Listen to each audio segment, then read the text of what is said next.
बातमीपत्रात आपलं स्वागत। सुरुवातीला पाहूया दिवसभरातील काही ठळक घडामोडी।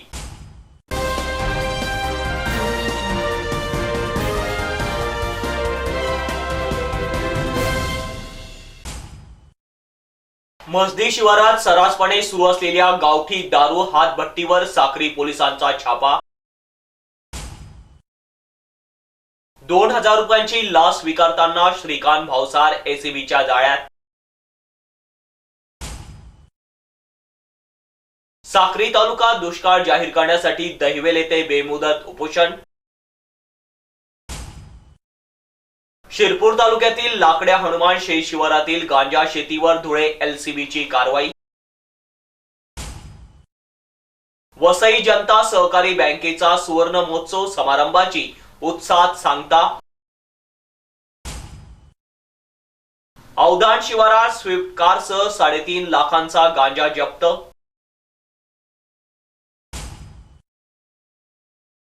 धुळे औदाण शिवारातील टीसीआर फ्रेट कंपनी जप्ती पथकाकडून सील। पारलिंगी तृतीयपंथी समुदायाला संधीची मान्यता द्यावी, बहुजन आघाडीची मागणी। सिंचन विहिरी संदर्भात धुळे जिल्हा परिषदेत पत्रकार परिषद संपन्न। धुळे तालुक्यातील ढाढरे येथील कै अलकाबाई बागोल यांच्या पुण्यस्मरणार्थ जाहीर कीर्तनाचा कार्यक्रम संपन्न। आता पाहूया बातमीपत्र विस्ताराने। म्हसदी गाव परिसरात सर्रासपणे सुरू असलेल्या अवैध गावठी दारू हातभट्टीवर साक्री पोलिसांनी छापा टाकून गावठी हातभट्टी दारू रसायन साठा उद्ध्वस्त केला। यावेळी दारू बनवण्याचं साहित्यही जप्त करण्यात आलं आहे। साक्री पोलीस स्टेशनचे प्रभारी अधिकारी पोलीस निरीक्षक मोतीराम टी निकम यांना गुप्त बातमीदारामार्फत माहिती मिळाली की म्हसदी गाव परिसरात संजय रामदास माळीस राहणार म्हसदी तालुका साक्री हा म्हसदी शिवारातच सर्रासपणे अवैध गावठी दारूची हातभट्टी चालवतो अशी माहिती प्राप्त होताच पोलीस निरीक्षक मोतीराम निकम यांनी police sub inspector Prasad Rondale, police head constable Vikrant Desale, police head constable Deepakrao Vispute, police Naik Shantilal Patil, Tushar Jadhav, police constable Arjun Khalane यांना माहितीच्या ठिकाणी पाठवले। या संदर्भात खात्री करून जंगलात जाणारी पायवाट दिसली, त्याकडे वळतात दारू पाडण्याची हातभट्टी दिसून आली व लागलीच छापा टाकत ही हातभट्टी उद्ध्वस्त करून साहित्य जप्त करण्यात आलं व संजय माळीस याच्यावर साक्री पोलीस ठाण्यात दारूबंदी अधिनियमन कलम 65 फ प्रमाणे गुन्हा दाखल करण्यात आला आहे। तुषार ढोले, साक्री सहसंपादक। वडिलांच्या नावे असलेल्या शेतजमिनीच्या 7/12 उतार्यावर तक्रारदार व त्यांच्या बहिणीचे नाव लावून दिल्याच्या मोबदल्यात 2000 रुपये स्वीकारताना मुकेश श्रीकांत भावसार वय 42 याला लाचलुचपत प्रतिबंधक विभागाच्या पथकाने रंगेहात पकडलं। ही कारवाई गुरुवारी शिरपूर तालुक्यातील जवखेडा येथे करण्यात आली। संशयित आरोपी मुकेश भावसार हा शिरपूर तालुक्यातील जवखेडा येथे मंडळ अधिकारी म्हणून काम करत आहे। तक्रारदार यांच्या वडिलांच्या नावे असलेल्या शेतजमिनीच्या 7/12 उतार्यावर तक्रारदार व त्यांच्या बहिणीचं नाव लावून दिल्याच्या मोबदल्यात श्रीकांत भावसार याने 25,000 रुपयांची मागणी केली होती। पैसे देण्यास तक्रारदार इच्छुक नव्हते। पैसे दिल्याशिवाय काम होणार नसल्याने 25,000पैकी 2,000ची रक्कम पहिल्या टप्प्यात देण्याचे निश्चित ठरले। तक्रारदाराने या संदर्भात लाचलुचपत प्रतिबंधक विभागाकडे तक्रार केली। उपाधीक्षक अभिषेक पाटील यांनी तक्रारीची शहानिशा करून सापळा लावला। त्यात श्रीकांत भावसार याला 2,000 रुपयांची लाच स्वीकारताना रंगेहात पकडण्यात आलं। लाचलुचपत कायदा व त्याचे डिपार्टमेंट नावाला दाखवायला ठेवायचे आहे। यात नाट्यात 100% रंगेहात पकडला गेला। ठोस पुरावे असले तरी काही महिन्यातच पुन्हा तो व्यक्ती खुर्चीवर स्थानापन्न होणे आणि शेवटी केस कशी गुंडाळली जाईल याची तजवीज करून ठेवणे हा प्रकार चालत असतो। म्हणूनच हे लाचखोर या कायद्याला व छाप्यांना घाबरत नाही। गेल्या वर्षी एक महिला अधिकारी यात पकडून घेऊन जाताना चक्क हसत म्हणाली, कोणी परसाद दिला तर का घेऊ नये। तो व्हिडिओ गाजला होता। लाचलुचपतमध्ये रंगेहात पकडलेल्यांचे अनेक फोटो येतात। एकाच्या तरी चेहऱ्यावर शरम नावाची चीज दिसते का? भ्रष्टाचार हाच शिष्टाचार आहे या आविर्भावात ते असतात। धुळेमध्ये जिल्हा परिषदेचा प्राथमिक शिक्षणाधिकारी राकेश दिनकर साळुंके व वरिष्ठ सहाय्यक विजय गोरख पाटील हे शिक्षकाकडून मागितलेल्या 51 पैकी 35,000 रुपये लाच घेताना पकडले गेले। काही चुकीचे अनियमित त्रुटीयुक्त काम करून देण्यासाठी नाही, तर अत्यंत नियमाचे माननीय हायकोर्टाच्या आदेशाच्या अंमलबजावणीचे मुख्य कार्यकारी अधिकारी यांच्या आदेशाचे अनुपालनाचे काम करून देण्यासाठी सुद्धा या पठ्ठ्याने व त्याच्या साखळीने लाचेची मागणी केली होती। एकूणच प्रशासकीय यंत्रणेने शर्मेने मान खाली घालावी असा हा प्रकार आहे। शिक्षणासारख्या पवित्र क्षेत्राला देखील या भामट्यांनी बाजार बसवीचे रूप आणले आहे। पकडले गेले तर काही काळातच ते पुन्हा या जागेवर येऊन बसतात, ही खरी आजची शोकांतिका आहे। भरमसाठ गलेलट्ट पगार घेऊन सुद्धा हे भामटे 2, 5,000, 25,000 रुपयापर्यंत लाच मागतात। लाच घेताना पकडले गेले तरी पुन्हा ती केस कमकुवत करत, साक्षीदारांना फितूर करत पुन्हा आपल्या खुर्चीवर रुजू होतात। यासाठी या भामट्यांना कडकमधली कडक शिक्षा दिली गेली पाहिजे, असे राज्याचे नवनियुक्त संचालक विश्वास नागरे पाटील यांनी लाचलुचपत विभागात मूलभूत बदल करण्याची गरज आहे। साक्री तालुक्यात दुष्काळ जाहीर करण्याच्या मागणीसाठी गुरुवारपासून दैवेल येथे संजय बच्चाव, अनिल देसले, हेमंत बच्चाव, डोंगरू महिरम यांनी बस स्थानकावर बेमुदत उपोषण सुरू केलं आहे। यंदा पावसाचं प्रमाण कमी झाल्याने पिकांचं अतोनात नुकसान झालं आहे। ऐन पीक उमलण्यावेळी पुरेसं पाणी न मिळाल्याने पिकांची वाढ देखील खुंटली आहे। उत्पादनापेक्षा खर्चच जास्त निघत आहे, त्यामुळे शेतकरी अधिकच हवालदिल झालाय। सध्या तर याकडे शासनाचंही दुर्लक्ष झालंय। तसेच साक्री तालुका दुष्काळ यादीतून वगळण्यात आल्यामुळे शेतकरी अधिकच चिंतेत पडला आहे। त्यामुळे साक्री तालुका दुष्काळ जाहीर करावा या मागणीसाठी साक्री तालुक्यातील दहिवेल येथे बेमुदत उपोषण सुरू करण्यात आलंय। उपोषणाला दहिवेल गावातील माजी जिल्हा परिषद सदस्य प्रभाकर बच्चाव, माजी उपसरपंच राजेंद्र बच्चाव, हिम्मत बच्चाव, दिलीप पाटील, संदीप पाटील आदींनी पाठिंबा दर्शवलाय। तुषार ढोले, साक्री सहसंपादक। आम्ही जो उपोषण चालू केलेले इथं खरं पाहायला गेला तर साक्री तालुका कोरडा दुष्काळ जाहीर झाला पाहिजे होता। कारण 100% मधून फक्त 25 ते 20% उत्पन्न शेतकऱ्यांना बसलेले। तशाच प्रकारे नदी नालं सुकत आलेले, पाण्याची टंचाई 2-3 महिन्यात मोठ्या प्रमाणात भासू शकते। तशाच प्रकारे 75% शेतकरी असे आहेत की उन्हाळी कांद्याची बियाणं टाकू शकत नाही, अशी कंडिशन झालेली आहे। त्यासाठी शासनाने दुष्काळ जाहीर करायला पाहिजे होता, मात्र दुष्काळ जाहीर झाला नाही। जोपर्यंत दुष्काळ जाहीर होत नाही तोपर्यंत आमचा अन्नत्याग हा उपोषण चालूच राहील। आमच्या मागण्या अशा आहेत की साक्री तालुका सरसकट कोरडा दुष्काळ जाहीर करण्यात यावा। तशाच प्रकारे 50,000 रुपये हेक्टरी भरपाई देण्यात यावा, पीक कर्ज शेतकऱ्यांचा माफ करण्यात यावा, वीज बिल माफ करण्यात यावा, अशा आमच्या मागण्या आहेत। याची शासनाने दखल घ्यावी, एवढं बोल। मी अखिल भारतीय भ्रष्टाचार निर्मूलन संघर्ष समितीच्या प्रदेश अध्यक्ष म्हणून असं शासनाला सांगू इच्छितो की गेल्या पावसाळ्यात जवळजवळ साक्री तालुक्यात 2 ते 3 महिने पाऊस पडलेला नाही। पिकं वाढले पण त्यांना कणीस लागले नाही। मका वाढला त्याला कणीस लागलं नाही, बाजरी वाढली त्याला बाजरी लागली नाही। फक्त शासनाला वाटतंय की खूप मोठा पावसाळा झालेला आहे, कारण आपल्या दोघी नद्या चालू असल्यामुळे शासनाचा फार मोठा गैरसमज झाला आहे। तरी शासनाला आम्ही आमच्या शेतकरी बांधवांच्या एकीने अशी विनंती करतो की सरसकट साक्री तालुका हा कोरडा दुष्काळ जाहीर करावा। जोपर्यंत आमच्या मागण्या पूर्ण होत नाही तोपर्यंत आम्ही आमचं उपोषण मागे घेणार नाही। कृपया शासनाने याची नोंद घ्यावी अशी मी त्यांना विनंती करतो। शिरपूर तालुक्यातील लाकड्या हनुमान परिसरातील शेत शिवारात लागवड केलेल्या गांजा शेतीवर धुळे स्थानिक गुन्हे अन्वेषण शाखेच्या पथकाने छापा टाकून 1860 गांजाची झाडे उद्ध्वस्त केली। या संबंधी देवा काहारू पावरा राहणार लाकड्या हनुमान तालुका शिरपूर याच्या विरुद्ध शिरपूर तालुका पोलीस ठाण्यात गुन्हा नोंदवण्यात आला आहे। पोलीस निरीक्षक दत्तात्रय शिंदे, स्थानिक गुन्हे शाखा धुळे यांच्या मार्गदर्शनाखाली बाळासाहेब सूर्यवंशी यांच्या पथकासह शिरपूर तालुका पोलिसांच्या मदतीने मिळालेल्या बातमीप्रमाणे लाकड्या हनुमान गावाच्या शेत शिवारातील शेतात देवा काहारू पावरा राहणार लाकड्या हनुमान तालुका शिरपूर जिल्हा धुळे कसत असलेल्या शेताचा शोध घेऊन त्याच्या शेतात जाऊन पाहिले असता सदर शेतात तूर व कापूस पिकाच्या मध्यभागी गांजा सदृश्य अंमली पदार्थाची हिरव्या रंगाचे ओले ताजे झाडे अंदाजे 3 ते 6 फूट कमी अधिक उंचीचे एकूण 1860 झाडांची लागवड केल्याचे दिसून आले।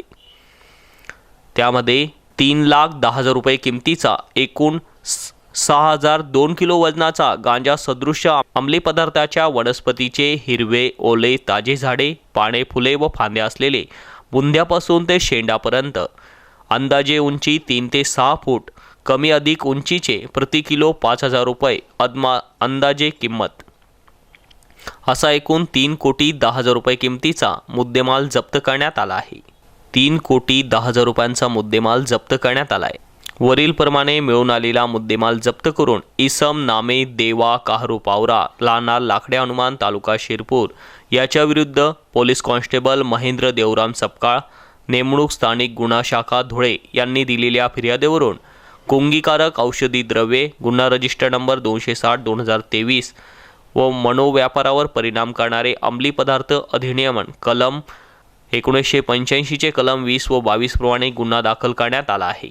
ही कारवाई डॉक्टर BG शेखर, विशेष पोलीस महानिरीक्षक नाशिक परिक्षेत्र नाशिक, जिल्हा पोलीस अधीक्षक संजय बारकोड, अप्पर पोलीस अधीक्षक किशोर काळे, उपविभागीय पोलीस अधिकारी सचिन हिरे यांच्या मार्गदर्शनाखाली स्थानिक गुन्हे अन्वेषण शाखेचे पोलीस निरीक्षक दत्तात्रय शिंदे, सहाय्यक पोलीस निरीक्षक जयेश खलाने, शिरपूर तालुका पोलीस स्टेशन, पोसई बाळासाहेब सूर्यवंशी, स्थानिक गुन्हा शाखा धुळे, पोसई Sunil Vasave, Shirpur taluka police station police Naik 1300 Pankaj Khairmode, police constable Mahendra Sapkal, Mayur Patil, Yogesh Jagtap, Kishor Patil, Jagdish Suryavanshi, Devendra Thakur, चालक राजू गित्ते तसेच शिरपूर तालुका पोलीस स्टेशनचे police Naik 11 Raju Disale, police constable 1562 Swapnil Bangar, police constable 161 Prakash Ahire आदींनी केले आहे.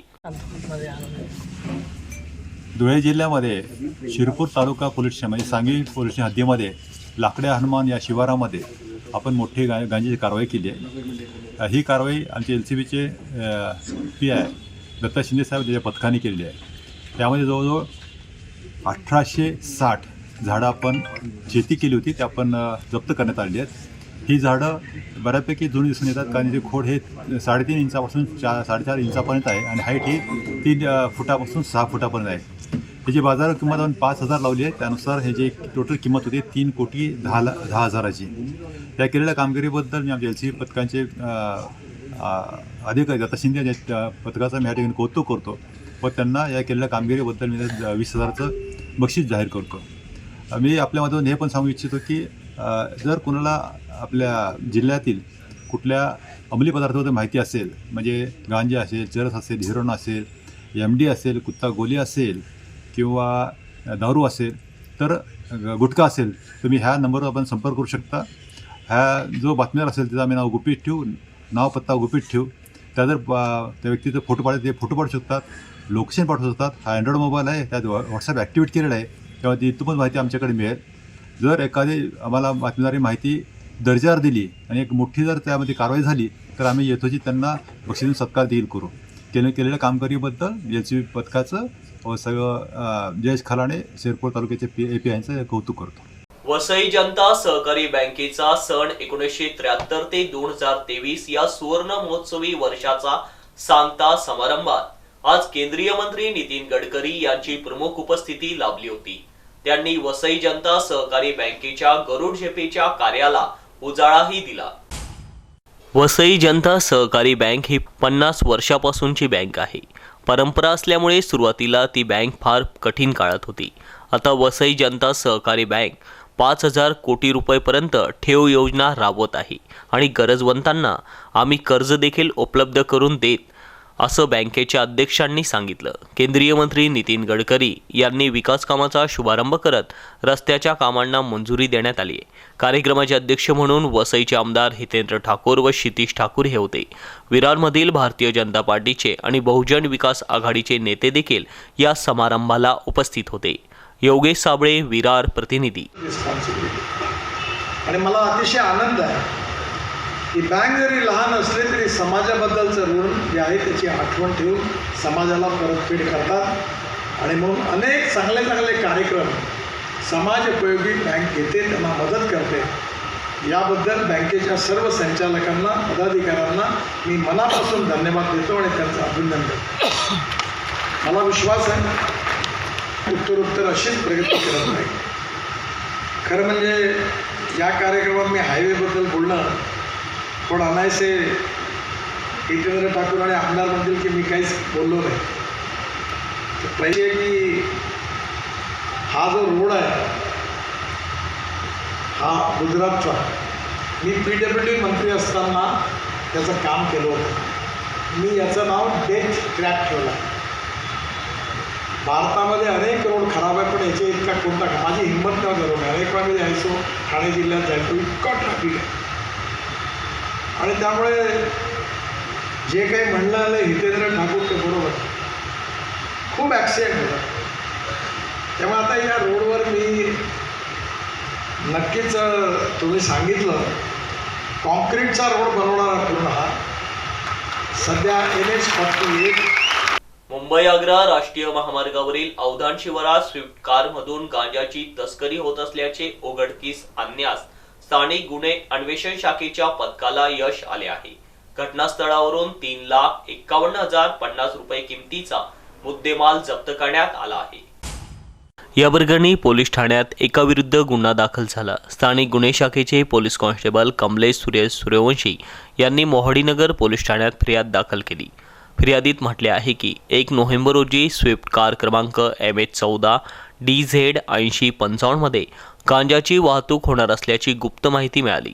या माहितीच्या आधारे मुंबई आग्रा राष्ट्रीय महामार्गावरील अवधान शिवार येथे टोल नाक्याजवळ सापळा रचून ठेवला. दरम्यान सदर कार येताच या कारला अडवण्यात आलं. या कारची पाहणी केली असता 51,050 रुपये किमतीचा गडद हिरव्या व पिवळसर रंगाचा ओलसर व सुकलेला पाने बिया काड्यांसह उग्र वास येत असलेला गांजा मिळून आला. घटनास्थळावरून गांजा व कार असा एकूण 3,51,050 रुपये किमतीचा मुद्देमाल जप्त करण्यात आला आहे. या प्रकरणी मोहाडीनगर पोलीस ठाण्यात महबूब खान, उस्मान खान राहणार 12 इमाम कोटली, घासगल्ली, अहमदनगर याच्यावर NDPS कायदा 1985 चे कलम 8(क)(20)(ब) अन्वये गुन्हा दाखल करण्यात आला आहे. या प्रकरणाचा पुढील तपास मोहाडीनगर पोलीस करीत आहे. धुळे शहरातील अवधान परिसरातील TCR फ्रेट या कंपनीकडे 3,53,312 रुपये एवढी थकबाकी आहे. थकबाकी भरण्यासंदर्भात सदर कंपनी मालकास वेळोवेळी बजावण्यात आलं होतं. मात्र तरीही थकबाकी संबंधित कंपनीच्या मालकाकडून भरण्यात आली नसल्यामुळे आज मनपा जप्ती पथकाकडून सदर कंपनी सील करण्यात आली. यावेळी जप्ती पथक प्रमुख तथा अधीक्षक शिरीष जाधव, निरीक्षक मधुकर निकम, निरीक्षक मुकुंद अग्रवाल, निरीक्षक मधुकर वडनेरे, निरीक्षक अनिल सुडके, लिपिक सुनील गढरी, संजय शिंदे, सुनील गठरी, संजय शिंदे, गोरख सरगर, अनिल वळवी, राजू गवळी, याकूब पठाण, श्रीकांत चव्हाण आदी सर्व जप्ती पथक यावेळेस उपस्थित होते. धुळे शहरातील आद्यवाढीसह बऱ्याच मोठ्या प्रमाणात मालमत्ताधारकांकडे थकबाकी असल्याने महाशय आयुक्त अमिता दगडे पाटील यांच्या आदेशाने व अतिरिक्त आयुक्त करुणा डहाळे मॅडम तसेच कर मूल्य अधिकारी मुख्य पल्लवी शिरसाट मॅडम यांच्या मार्गदर्शनाखाली जप्ती पथक नेमण्यात आले असून त्या अनुषंगाने आज दिनांक 3/11/2023 रोजी अवधान येथील TCI कंपनी यांच्याकडे 3,53,312 रुपये थकबाकी असल्याने सदरचं गोडाऊन सील करण्यात आलेले आहे. तसेच आज गल्ली नंबर 4 येथील पेठ 10 मधील शंकरलाल ब्रिजलाल अग्रवाल त्यांच्याकडे 1,54,674 रुपये असल्याने त्यांचे तेलाचे दुकान सील करण्यात आले व जमनालाल बजाज गोड येथील संजय पुरुषोत्तम गिंदुळे यांचे भाडेकरी भाईचंद गायसोनी पतपेढी यांचीही पतपेढी सील करण्यात आलेली आहे. तरी धुळे शहरातील तमाम मालमत्ताधारकांना कळवण्यात येते की ज्यांच्याकडे थकबाकी असेल त्यांनी त्वरित महानगरपालिका कार्यालयात येऊन मालमत्ता कर व पाणीपट्टी कर भरावा व जप्तीची कारवाई टाळावी ही विनंती. अटकावणी केलेल्या मालमत्तांची पुढील कारवाईसाठी बोजा चढवण्याचे काम चालू आहे. तरी मालमत्ताधारकांनी याची नोंद घ्यावी ही विनंती. तृतीयपंथी हक्क व संरक्षण विधेयक 2019 व नालसा निकाल 2024 अन्वये पारलिंगी तृतीयपंथी समुदायाला संधीची मान्यता द्यावी या मागणीसाठी आज वंचित बहुजन आघाडी धुळेतर्फे जिल्हाधिकाऱ्यांमार्फत राज्यपाल व मुख्यमंत्र्यांना निवेदन पाठवण्यात आलं. याप्रसंगी वंचित बहुजन आघाडीचे जिल्हाध्यक्ष योगेश जगताप, गौरव मोहिते, आशिष खैरनार, राहुल ऐरे, विशाल करंजे, आकाश सोनवणे, विशाल सोनवणे, गौरव सरदार, सुशील खैरनार, अमोल खैरनार आदी उपस्थित होते. दिवसापासून तृतीयपंथ हक्क संरक्षण समितीच्या समन्वयक शबिमा पाटील जळगावमध्ये तृतीयपंथांच्या न्याय हक्कासाठी आमरण उपोषणास बसले आहे. त्याचाच एक भाग म्हणून वंचित बहुजन युवा आघाडीच्या वतीनं जिल्हाधिकारी महोदय यांच्या मार्फत राज्यपाल आणि मुख्यमंत्री महोदयांना निवेदन देण्यात येत आहे की तृतीयपंथ समुदायाच्या लोकांना राज्य सरकारने नोकर भरतीमध्ये समावेश केला पाहिजे. तशा पद्धतीचा जार राज्य सरकारने काढला आहे, त्या जारची अंमलबजावणी झाली पाहिजे आणि तृतीयपंथ समुदायाला नोकरीमध्ये भरती करून घेतलं पाहिजे. मग ती पोलीस भरती असेल, आरोग्य विभागाची भरती असेल, वन विभागाची भरती असेल, गेल्या अनेक महिन्यापासून राज्य सरकारच्या विविध भरत्यामध्ये ज्या काही भरत्या निघालेल्या आहेत त्याच्यामध्ये तृतीयपंथांवर अन्याय केला जातो आहे आणि तो अन्याय दूर झाला पाहिजे. तो काही जार राज्याच्या बाजूने काढलेला आहे, त्या जारची ठोस अंमलबजावणी झाली पाहिजे. या मागण्यांना घेऊन जिल्हाधिकारी महोदयांना आम्ही निवेदन दिलेलं आहे आणि जळगाव जिल्हाधिकारी कार्यालयासमोर तृतीयपंथ हक्क संरक्षण समितीच्या समन्वयक वंचित बहुजन आघाडीच्या युवा आघाडीच्या राज्याच्या सदस्य शबिमा पाटील यांनी ज्या मागणीला घेऊन जिल्हाधिकारी कार्यालयासमोर आमरण उपोषण केलं आहे त्यांच्या उपोषणाची तात्काळ राज्य सरकारने दखल घेतली पाहिजे. अन्यथा या समुदायाला जर न्याय मिळाला नाही तर वंचित बहुजन युवा आघाडीच्या वतीनं महाराष्ट्रामध्ये तीव्र स्वरूपाचं असं आंदोलन छेडण्यात येईल याची राज्यकर्त्यांनी शासनाने नोंद घ्यावी अशी मागणी आम्ही जिल्हाधिकाऱ्यांकडे केलेली आहे. महाराष्ट्र ग्रामीण रोजगार हमी योजनेअंतर्गत सिंचन विहिरीविषयी सध्या सुरू असलेल्या चर्चेच्या संदर्भात व समाज माध्यमातील बातम्यांमधून तालुक्यातील शेतकऱ्यांची होणारी दिशाभूल दूर व्हावी या पार्श्वभूमीवर धुळे जिल्हा परिषदेच्या सभागृहात पत्रकार परिषद घेण्यात आली.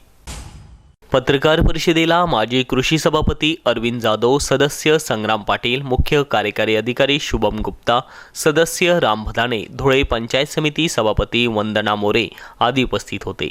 पत्रकार परिषदेत महाराष्ट्र ग्रामीण रोजगार हमी योजनेअंतर्गत सिंचन विहिरी प्रकरणी अपूर्ण माहितीच्या आधारे बोलणाऱ्या पुढाऱ्यांनी श्रेय लाटणाऱ्याच्या नादात शेतकऱ्यांचा बळी घेऊ नये याविषयी चर्चा करण्यात आली. या तालुक्यामध्ये सिंचन विहिरीच्या संदर्भामध्ये पाठीमागच्या काळामध्ये गेले 4 वर्ष विभागीय चौकशा झाल्या आणि त्या विभागीय चौकशांच्या माध्यमातून सिंचन विहिरींच्या घोटाळ्याच्या संदर्भामध्ये सातत्यानं वेगवेगळ्या चौकशांच्या माध्यमातून सातत्यानं शेतकरी आणि अधिकारी दोन्ही मिठीस धरले गेले आणि त्याच्यामुळे नवीन शेतकऱ्यांना प्रवाहामध्ये आणण्यासाठी सिंचन विहिरीचा लाभ देण्यासाठी जो शासन निर्णय या ठिकाणी 4 नोव्हेंबर 2022 ला शासन निर्णय काढण्यात आला, त्या शासन निर्णयाचा आधार घेऊन धुळे तालुका पंचायत समितीच्या माध्यमातून त्यावेळेचे तत्कालीन व्हिडिओ वाघ साहेब यांच्या मार्गदर्शनाखाली सिंचन विहिरीचं काम त्या ठिकाणी अत्यंत पारदर्शीपणे पार पाडावं याच्यासाठी प्रशासन आणि सर्व लोकप्रतिनिधी आम्ही समन्वय साधला आणि अत्यंत पारदर्शीपणे शेतकऱ्यांच्या कोणत्याही सिंचन विहिरीचा शेतकऱ्याला त्या ठिकाणी कोशिश लागू नये, त्याला डुबाडलं जाऊ नये, त्याला ती सिंचन विहीर मिळावी या अत्यंत प्रामाणिक आणि उदात्त हेतूने सर्व लोकप्रतिनिधी म्हणजे जिल्हा परिषदेचे सर्व सन्माननीय सदस्य, पंचायत समितीचे सभापती, पंचायत समितीचे सर्व सन्माननीय सदस्य यांची अतिशय प्रामाणिक भावना राहिली की तालुक्यातल्या सर्व शेतकरी बांधवांना सिंचनाच्या ज्या विहिरी आहेत त्या अत्यंत पारदर्शीपणे कोणत्याही प्रकारचा भ्रष्टाचार न होता, कोणत्याही दलालाला, कोणत्याही एजंटला मध्ये न टाकता त्या पार पाडाव्यात याच्यासाठी त्यावेळेस तत्कालीन व्हिडिओ वाघ साहेबांनी सुद्धा अत्यंत चांगलं उत्तम काम त्या काळामध्ये केलं.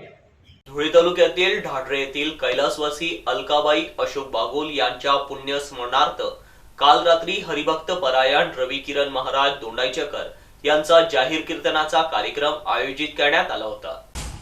आयोजित जाहीर कीर्तन कार्यक्रमाचं आयोजन अशोक मुकुंदा रोकडे, विजय ताराचंद बागोल, दत्तात्रय ताराचंद बागोल, चिरंजीव मयूर बागोल, चिरंजीव सचिन बागोल यांनी या कार्यक्रमाचं आयोजन केलं होतं. या कीर्तन सोहळ्याचा लाभ घेण्यासाठी भजनी मंडळींसह ग्रामस्थांनी मोठा सहभाग नोंदवला. अधिक माहिती लीना माळी यांनी दिली. नमस्कार, मी लीना कमलेश माळी. आज आमच्या मावशींचे प्रथम पुण्यस्मरण आहे. कैलासवासी गंबा अलकाबाई अशोक बागोल यांच्या प्रथम पुण्यस्मरणार्थ आम्ही हरिभक्त रविकिरण महाराज दोंडाईचकर यांच्या कीर्तनाचा कार्यक्रम आयोजित केलेला आहे. तरी आपण सर्वांनी कीर्तनाचा लाभ घ्यावा. हा सदर कार्यक्रम रोकडे व बागुल परिवारातर्फे आयोजित करण्यात आलेला आहे. तरी आपण सर्वांनी कीर्तनाचा जास्तीत जास्त लाभ घ्या. शेवटी पुन्हा एक नजर ठळक घडामोडींवर.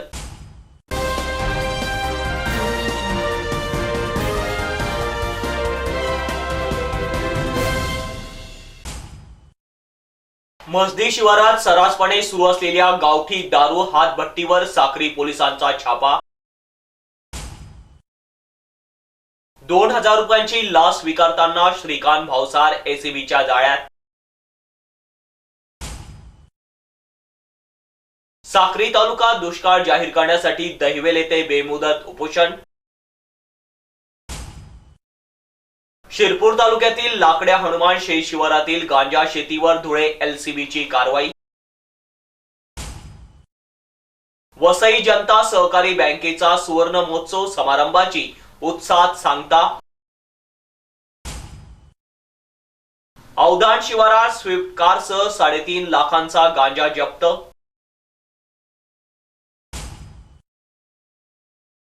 धुळे औदाण शिवारातील TCR प्रेट कंपनी जप्ती पथकाकडून सील. पारलिंगी तृतीयपंथी समुदायाला संधीची मान्यता द्यावी, बहुजन आघाडीची मागणी. सिंचन विहिरी संदर्भात धुळे जिल्हा परिषदेत पत्रकार परिषद संपन्न. धुळे तालुक्यातील ढाढरे येथील कै अलकाबाई बागोल यांच्या पुण्यस्मरणार्थ जाहीर कीर्तनाचा कार्यक्रम संपन्न. आणि याच बरोबर माता हिंगलाज टीव्हीचं बातमीपत्र संपलं. पुन्हा भेटूया पुढील बातमीपत्रात. तोपर्यंत पाहत राहा फक्त माता हिंगलाज टीव्ही. जय हिंगलाज.